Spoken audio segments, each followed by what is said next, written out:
Bon. Bon. Yang saya hormati Bapak Ibu Guru SD Negeri Juwani. Selamat pagi, Assalamualaikum warahmatullahi wabarakatuh. Waalaikumsalam warahmatullahi wabarakatuh. Puji syukur kita haturkan kepada Tuhan Yang Maha Esa karena umat berkat kasih karunia-Nya kita dapat berkumpul di ruang guru dengan kondisi yang sehat tanpa kurang suatu apapun. Yang kedua, saya mengucapkan terima kasih banyak kepada Bapak Ibu semuanya sudah kosong meluangkan waktu, menyempatkan waktu untuk membantu saya. Di sini saya akan mempresentasikan satu materi yang kaitannya dengan pendidikan inklusif. Sedikit cerita, ini santai saja Bu. Ini kan saya biasa cerita ya, ini saya cerita saja karena saya mengikuti BIMTEK pendidikan inklusif itu tahun 2022 mungkin ya.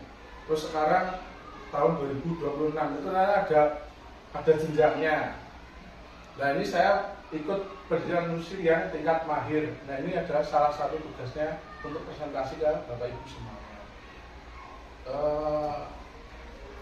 Kalau Bapak Ibu ingin mengikuti BIMTEK, ini ada bukaan BIMTEK juga yang dasar. Nanti dicek aja di ruang GTK ada, silahkan daftar nek yang dasar itu untuk seluruh guru. Tapi yang mahir ini kemarin pilihan dari dinas. Nah kebetulan saya ada 4 ya, ada 2 SD dan 2 SMP. Kebetulan saya termasuk di situ dari itu. Gitu deh. Nah selanjutnya saya mohon izin untuk mempresentasikan satu materi kaitannya dengan pemanfaatan bukti penelitian untuk meningkatkan praktik pembelajaran. Untuk pendahuluannya, pendidikan inklusif memberikan kesempatan belajar yang setara bagi semua siswa. Yang kedua, guru menghadapi tantangan dalam mengidentifikasi dan mendampingi siswa berkebutuhan khusus. Yang ketiga, bukti penelitian membantu guru menentukan strategi pembelajaran yang efektif. Tadi sedikit bercerita dengan Bu Aan, ya sama seperti saya ya pengertiannya. Jadi untuk sekolah inklusi itu kalau di Juwani ada 2, Prangaja 1 dan Zuan 1. Nah setelah saya ikut BIMTEK ternyata seluruh sekolah itu sekolah inklusi.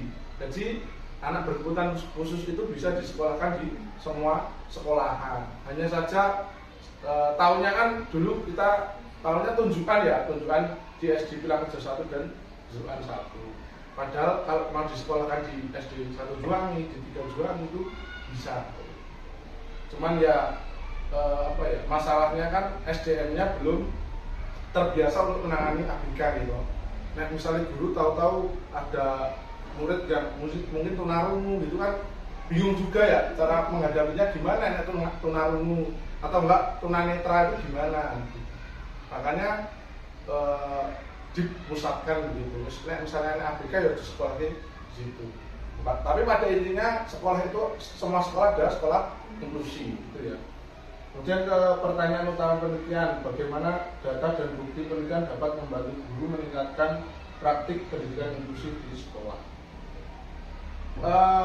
Sebelumnya intinya itu gini Bu, jadi ada data dan bukti dukung untuk meningkatkan praktik pembelajaran gitu aja. Intinya itu. Jadi bukti dukung kayak jurnal, kayak artikel itu gimana kok memanfaatkan itu untuk meningkatkan pembelajaran, intinya itu. Nah, sumber data dan bukti dukung itu di sini ada 2. Yang pertama artikel literatur abu-abu, dokumen atau bahan pustaka yang dihasilkan oleh pemerintah, akademisi, bisnis dan industri dalam format elektronik atau cetak yang tidak dikendalikan oleh penerbit komersial. Umumnya literatur ini tidak melalui proses peer review formal dan sulit ditemukan melalui saluran distribusi biasa. Contohnya artikel-artikel berita yang ada di website, artikel berita di koran, artikel berita di majalah gitu ya. Itu adalah semua artikel literatur abu-abu. Jadi misalnya Bu Endang ini nulis jurnal harian gitu ya, terus dipostnya di Solo Post. Nah itu literatur abu-abu. Jadi bedanya aja dengan tujuan sistematis atau meta analisis itu ada artikel atau jurnal yang sudah dibuktikan melalui penelitian. Contohnya penelitian yang menganalisis berbagai studi tentang efektivitas pendidikan inklusif terhadap hasil belajar siswa. Jadi bedanya kalau yang literatur abu-abu itu tidak melalui peer review atau penelitian. Kalau yang tinjauan sistematis itu pakai penelitian, pakai review juga. Misal dulu kan kita bikin jurnal ya, jurnal penelitian itu kan harus direview dulu. Ini layak terbit atau tidak gitu ya. Dulu atau kuliah kan gitu. Nah ini bedanya itu. Sini pakai penelitian, metode ilmiah, yang sini tidak perlu metode ilmiah pun bisa langsung di post atau diunggah ke sosial media atau media cetak. Gitu Bu. Jadi data dukunnya ada dua, literatur abu-abu dan jurnal atau tinjauan sistematis. Nah, cara mengumpulkan dan mengevaluasi bukti itu sebenarnya ada namanya dengan CRAP ya, CRAP ini akronim ya. C-nya saya lupa ini ya. Apa namanya akronimnya apa, nanti saya share saja. Jadi ada di situ ada kontennya apa, terus relevansinya apa gitu ya.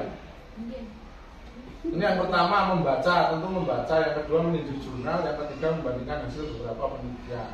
Evaluasi bukti yang satu kredibilitas sumbernya dari mana, relevansi dengan praktik mengajar, ketiga kejelasan metode penelitian, dan empat kekuatan data dan temuan. Nah, data itu apa? Data itu bahasa sederhananya adalah seluruh hasil dari proses mengindra, itu data. Jadi misalnya melihat ini datanya apa, oh ada warna merah, warna hijau, warna putih, itu data. Terus kemudian suara, ada suara ayam, suara itu juga data. Jadi seluruh hasil proses mengindra itu adalah data. Itu sederhananya seperti itu. Nah beda lagi nanti di penelitian, kalau sudah memiliki data, datanya kemudian diproses, diolah, diuji, kemudian ditarik kesimpulan, itu namanya penelitian. Gitu. Nah ini temuan utama penelitian yang umumnya ditemukan pada literatur abu-abu, khususnya di pendidikan inklusi. Ini banyak sekolah masih kesulitan mengidentifikasi kebutuhan siswa, khususnya kebutuhan siswa anak berkebutuhan khusus ya, peserta didik berkebutuhan khusus. Kemudian guru membutuhkan pelatihan pendidikan inklusif. Tujuan sistematisnya pendidikan inklusif meningkatkan partisipasi dan hasil belajar siswa. Selain selanjutnya kolaborasi guru dan strategi diferensiasi sangat penting. Selanjutnya dampak terhadap praktik mengajar. Yang pertama menggunakan pembelajaran diferensiasi.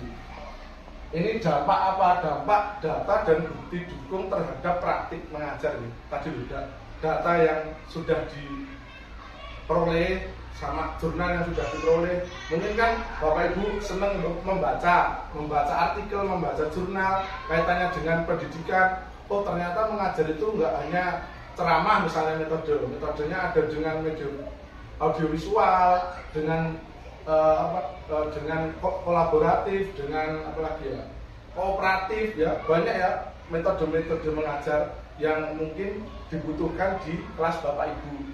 Misalnya kok kita nganggo bahasa saya